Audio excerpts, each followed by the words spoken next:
Morning, everybody. Welcome back. It is Tuesday, July 21st. I hope you had a wonderful Monday yesterday. Again, here in Erie, Pennsylvania, we had beautiful, warm summer weather, so I am so grateful for that. It is definitely my favorite time of year.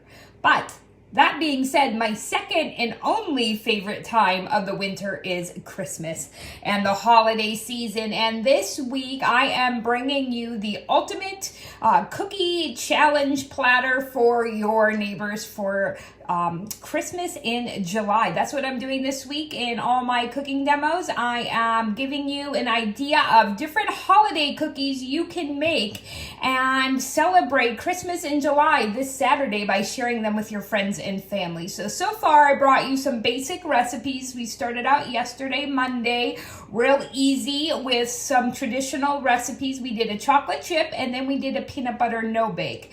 As the days go on, I'm going to give you some more interesting recipes to add to those cookie trays. I know personally, I always like to add a variety of taste, textures, flavors, and colors to my cookie tray to make them super fun and interesting and to appeal to all different types of tastes and interests. So today I'm bringing you a simple recipe, but it'll definitely add some flavor and color to that cookie tray.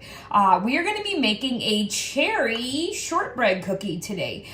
Again, simple recipe, only 5 ingredients, but will be a delicious and colorful addition to your cookie tray. So what you need for this is you're going to need 3/4 cups of butter. That is 1.5 sticks of butter. I have already put it in my bowl and it has been sitting out so it's room temperature. Might have been sitting out a little long. It got a little bit soft, but it'll be okay because this is a refrigerator dough. That means that once we prepare our dough, it is going to go in the refrigerator for about an hour to chill before we bake it. Also for this recipe, you'll need 1 cup of all-purpose white flour, 1/2 cup of powdered sugar, and 1/2 cup of cornstarch. Those are our ingredients, along with the 1/2 cup of cherries we'll be cutting up. So to get the recipe started, we are going to add, and I have to double check, all our ingredients are white powder. So make sure if you put them in separate bowls that you remember which is which, because they all have similar textures. But this is our powdered sugar. We're going to mix the 1/2 cup of powdered sugar with the 3/4 cup of butter. Again, you're going to want to use your hand mixer for this. The big stand mixer you can use, it's not necessary, and it's a lot of work to get out. So don't be worried, you can just use your standard hand mixer. Again, this makes some noise, so if noises bother you, make sure you turn down your device at this time as I'm going to blend the powdered sugar and butter together. Again, you want to start out slowly because it is a powdered sugar, so it can blow around if you are not careful. So we're going to start out at a low speed just to get that butter and sugar incorporated. I like to keep it at a low speed just so my ingredients don't fly around the kitchen. And with your butter being softened, it's much easier to mix in the sugars at this point. So that's why they always say to take your butter out and let it stand at room temperature.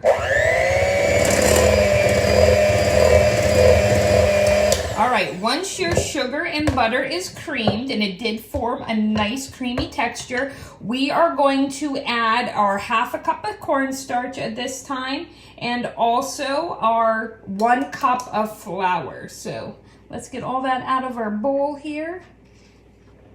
And then we'll be cutting up our cherries, and we will be stirring those in by hand. We don't want our hand mixer to crush our cherries. Plus, it'll break them down and cause more of the juice to come out, and then your dough will become too wet, and you don't want that to happen. So I'm going to mix in the cornstarch.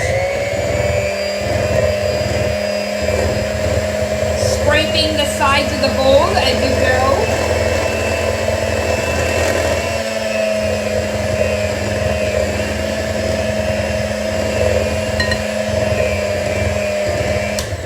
And then we're going to, again, carefully, because we're adding a lot of dry ingredients. We don't want it to blow around your kitchen, and we want to minimize cleanup. You know, that's one of my main goals in baking and cooking. The less the mess, the less dishes, the happier I am. All right, so I always tamp it down a little bit with my mixer just to get some of the flour into the dough already before I turn it on so it doesn't blow all over.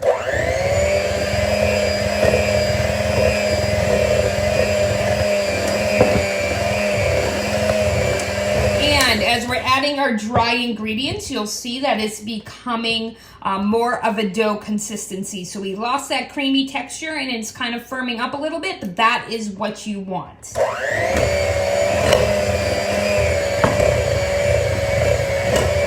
All right, so make sure all your dry ingredients is mixed in. And you can do that by going around and scraping the edges of your bowl using a spatula and mixing it in it yourself as well to get that last little bit.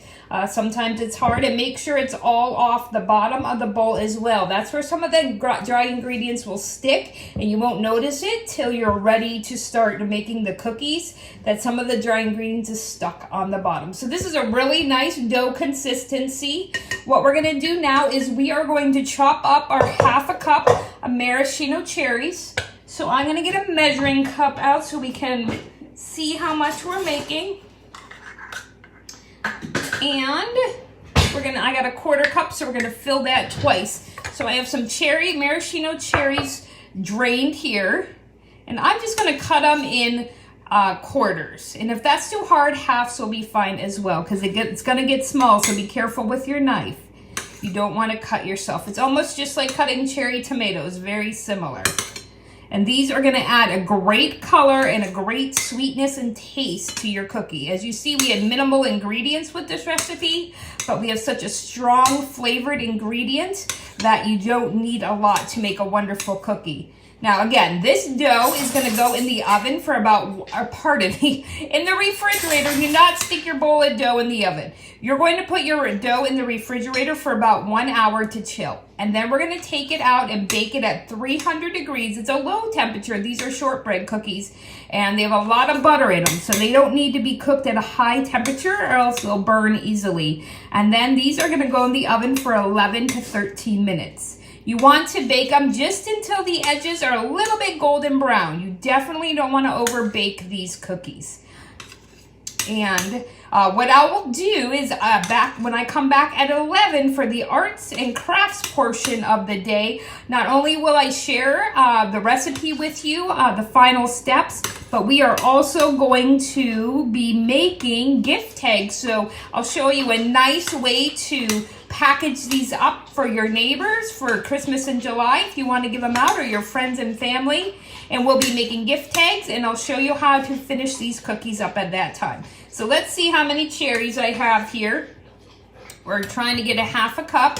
So I'm going to put these in my measuring cup, and this is just about a 1/4 cup. So we'll add that to our dough and mix them in. And then what I'll do, I'll go ahead and finish this up and get it in the refrigerator. I'll cut the rest of them up and I will chill this. And don't forget, I will come back at 11 and we'll finish up the cookie. We'll put them on the baking dish and pop them in the oven. As they're baking at 11, I'll show you an art project on how to package these up with some beautiful homemade holiday themed gift tags as well. So